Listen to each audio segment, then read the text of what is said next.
بسم اللہ الرحمن الرحیم۔ اہلا و سہلا مرحبا۔ تجوید الفرقان اردو چینل میں آپ کا خیر مقدم ہے۔ آج کے سبق میں چند حرکات کے بارے میں پڑھا جائے گا۔ تنوین کیا ہوتی ہے، جزم اور سکون کس کو کہتے ہیں، اور تشدید کیا ہے۔ زبر، زیر اور پیش اردو میں بھی مستعمل ہیں۔ ان میں سے ہر ایک حرکت ہے اور تینوں کو حرکات ثلاثہ کہا جاتا ہے۔ زبر اور پیش حرف کے اوپر ہوتے ہیں اور زیر نیچے ہوتی ہے۔ جس حرف پر کوئی حرکت ہو اسے متحرک کہتے ہیں۔ زبر سیدھا منہ کھول کر ادا ہوتی ہے، اس کی آواز اوپر کو اٹھتی ہے۔ زبر کو فتح اور زبر والے حرف کو مفتوح کہتے ہیں۔ زیر کی آواز نیچے کو جاتی ہے، انگلش کے آئی کی آواز کی طرح۔ زیر کو کسرہ اور زیر والے حرف کو مکسور کہا جاتا ہے۔ پیش دونوں ہونٹوں کو آدھا بند کر کے یعنی گول کر کے ادا ہوتا ہے۔ پیش کو دوما اور پیش والے حرف کو مضموم کہا جاتا ہے۔ حرکات کی مثالیں: زبر کو اس طرح پڑھا جاتا ہے: صبرا، صاد زبر سوا، با زبر با اور را زبر را، صبرا۔ جمع، وجدہ۔ زیر کی مثالیں: ایبلی، حمزہ زیر ای، با زیر بی اور لام زیر لی، ایبلی۔ میریدی، جریفی۔ پیش کی مثال: رسولو، را پیش رو، سین پیش سو، لام پیش لو، رسولو، مرودو، جروفو۔ ہر مقدار کو ناپنے کے لیے کوئی پیمانہ ہوتا ہے۔ حرکت کی مقدار کو وقت سے ناپا جاتا ہے کہ ایک حرکت کو کتنے وقت میں ادا کرنا ہے۔ ایک حرکت کا دورانیہ بند مٹھی میں سے ایک انگلی کھولنے کا وقت ہے یا گھڑی کی ایک ٹک کا دورانیہ۔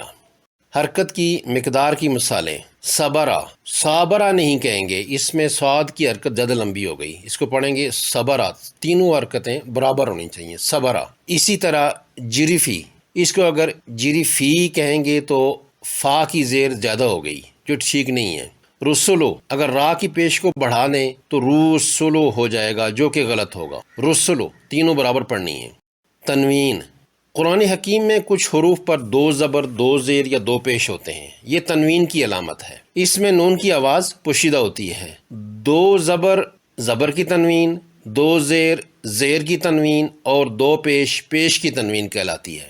تنوین کی مثالیں: با دو زبر بن، با دو زیر بن، با دو پیش بن۔ حرکات میں سے کسی کا نہ ہونا سکون کہلاتا ہے اور اس کی علامت جزم ہوتی ہے۔ جس حرف پر سکون ہو اسے ساکن یا مجزوم کہتے ہیں۔ جزم کی علامت حرف کے اوپر چھوٹی سی دال ہوتی ہے۔ ساکن حرف کیسے پڑھا جاتا ہے؟ مجزوم حرف اپنے سے پہلے متحرک حرف سے ملا کر صرف ایک مرتبہ پڑھا جاتا ہے۔ مثلا یتلو، سعیا، لغون، ابقا۔ تشدید والا حرف یعنی مشدد دو بار ہوتا ہے، پہلا مجزوم اور دوسرا متحرک۔ دونوں کو اکٹھا کر کے لکھتے ہیں اور تشدید کی علامت ڈبلیو کی طرح کی علامت اوپر ڈال دی جاتی ہے۔ مشدد حرف دو بار پڑھا جاتا ہے، پہلی مرتبہ اپنے سے پہلے متحرک سے ملا کر اور دوسری دفعہ اپنی حرکت کے مطابق۔ تشدید کی علامت انگلش کے ڈبلیو کی طرح ہوتی ہے، اسے شد کہا جاتا ہے۔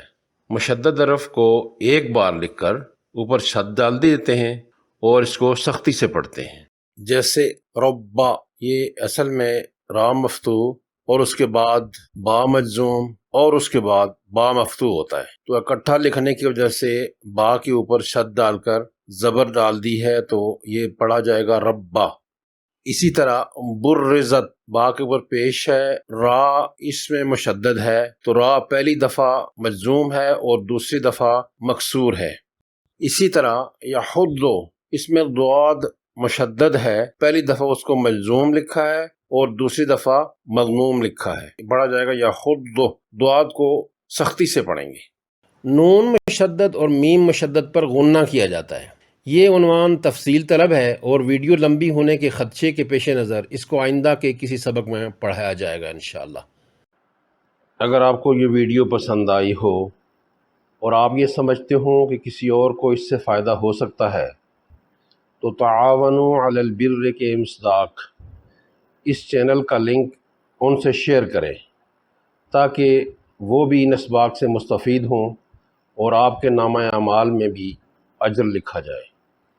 وعلیکم السلام ورحمۃ اللہ وبرکاتہ۔